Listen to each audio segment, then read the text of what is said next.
காலை மன்னா ஜனவரி 19.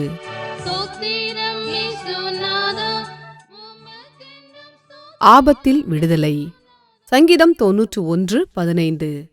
ஆபத்தில் நானே அவனோடு இருந்து அவனை தப்புவித்து அவனை கனப்படுத்துவேன். கர்த்தர் நம்மை இரு விதங்களில் விடுவிக்கிறார். ஒன்று, அவர் நம்மை ஆபத்துக்கு நீங்களாக்கி தப்புவிக்கிறார். 2, நாம் ஆபத்தில் இருக்கும்போது அவர் நம்மை தப்புவிக்கிறார்.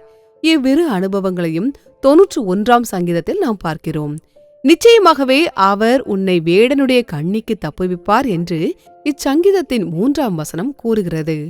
உண்மையில் கர்த்தர் நம்மை ஆபத்துக்கு நீங்களாக்கி தப்புவிப்பது அல்லது ஆபத்துக்கு விலக்கி பாதுகாப்பது குறித்தே அச்சங்கீதத்தின் 1ஆம் வசனம் முதல் 14ஆம் வசனம் வரையுள்ள அனைத்து வசனங்களும் கூறுகின்றன.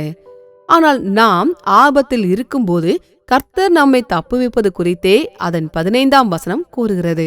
அவன் என்னை நோக்கி கூப்பிடுவான், நான் அவனுக்கு மறு உத்தரவு அருளிச் செய்வேன். ஆபத்தில் நானே அவனோடு இருந்து அவனை தப்புவித்து அவனை கனப்படுத்துவேன். தேவன் நம்மை ஆபத்துக்கு நீங்களாக்கி தப்புவிப்பதற்கும் நாம் ஆபத்தில் அகப்பட்டிருக்கும் போது அவர் நம்மை தப்புவிப்பதற்கும் இடையே உள்ள வித்தியாசம் யாது? நம்முடைய ஜீவியத்தில் தேவன் ஒரு கஷ்டத்தை அல்லது சோதனையை அனுமதிக்கும் போது அவர் நம்மை உயர்த்தி கனப்படுத்த விரும்புகிறார் என்பதை நாம் அறிந்து கொள்ள வேண்டும். ஆபத்தில் நானே அவனோடு இருந்து அவனை தப்புவித்து அவனை கனப்படுத்துவேன். விடுதலையோடு கூட ஒரு ஆவிக்குரிய பதவி உயர்வும் வருகிறது. சாத்ராக், மேஷாக், ஆபேத் நேகோ ஆகியோர் அக்கினிக்கு நீங்களாக தப்புவிக்கப்படாமல் அக்கினிக்குள்ளிருந்து தப்புவிக்கப்பட்டனர். அவர்கள் அக்கினிக்குள் தூக்கி எறியப்பட்டனர். அவர்கள் அக்கினிக்குள் தூக்கி எறியப்பட்ட பின்னரே தேவன் அவர்களை தப்புவித்தார். பின்பு ராஜா சாத்ராக், மேஷாக், ஆபேத் நேகோ என்பவர்களை பாபிலோன் தேசத்திலே உயர்த்தினான் என்று தானியேல் 3:30 பார்க்கிறோம். தேவன் தானியேலை சிங்கங்களின் கெபிக்கு நீங்களாக்கி தப்புவித்திருக்கலாம்.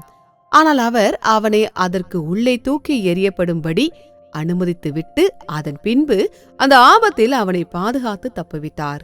அவன் தப்புவிக்கப்பட்ட பின் ராஜா அவனை மிகவும் அதிகமாக கனம் பண்ணி, தானியேலின் தேவனே எல்லாரும் சேவித்து பணிய வேண்டிய மெய்யான தேவன் என்று பறைசாற்றுவித்தான்.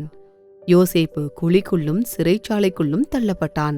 ஆனால் பின்பு அவன் கனப்படுத்தப்பட்டு எகிப்து தேசம் முழுமைக்கும் அதிகாரியாக உயர்த்தப்பட்டான். மொர்தெகாய் கடுமையான கஷ்டத்திற்குள்ளாகி இருந்தான். அவனுடைய ஜனங்கள் எல்லாரும் ராஜாவின் கட்டளையின் பேரில் கொல்லப்படவிருந்தனர். ஆயினும் தேவனோ அந்த கடுமையான பிரச்சனையில் அவனை விடுதலையாக்கி அந்த பேரரசின் ராஜாவுக்கு அடுத்தவனாக அவனை உயர்த்தினார். ஒருவேளை நீங்கள் இப்போது ஒரு கடுமையான பிரச்சனையில் இருக்கலாம். ஆனால் திடன் கொள்ளுங்கள், நீங்கள் சத்தியத்திற்கு உண்மையாயிருக்கிறீர்கள் என்பது நிரூபிக்கப்பட்ட பின் கர்த்தர் உங்களை விடுதலையாக்கி கனப்படுத்துவார். கர்த்தர் உங்களை ஆசீர்வதிப்பாராக.